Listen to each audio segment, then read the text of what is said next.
আজকে হবে সম্পূর্ণ নিরামিষ পটলের দোরমা, যা খেতে হবে অসাধারণ। প্রথমেই পটলের দুদিক মুখগুলো কেটে একটুখানি ছিলিয়ে ভিতরের আঁশগুলো বের করে নিব।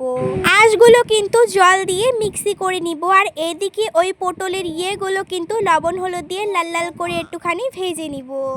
মিক্সি করা পটলের আঁশগুলো দিয়ে লবণ হলুদ ধনেপাতা চিনি, তারপরে এগুলো কষিয়ে নেওয়ার পরে পনিরের পুরগুলো দিয়ে, তারপরে হচ্ছে কাজু কিশমিশ বাদাম ধনের গুঁড়ো এগুলো দেওয়ার পরে ভালো করে কষিয়ে এটাকে কিন্তু নামিয়ে পুরটা যখন ঠান্ডা হয়ে যাবে পটলের ইয়েগুলোর মধ্যে লাগিয়ে নেওয়ার পরে ভালো করে করার পরে এখানে ফোড়ন দিব, টমেটো কুচি দিব, হলুদ লবণ, তারপরে লঙ্কার গুঁড়ো জিরের গুঁড়ো ধনে গুঁড়ো চিনি এগুলো দিয়ে ভালো করে কষিয়ে দই দিয়ে দিব। দইটা দিয়ে ভালো করে কষিয়ে জল দিয়ে নাড়াচাড়া করে ঢাকা দিয়ে আবারও ঢাকনা তুলে ওই পটলগুলো দিয়ে রান্নাটাকে কমপ্লিট করব। একদম নিরামিষ। কেমন লাগলো কমেন্ট করবে। Thanks for watching.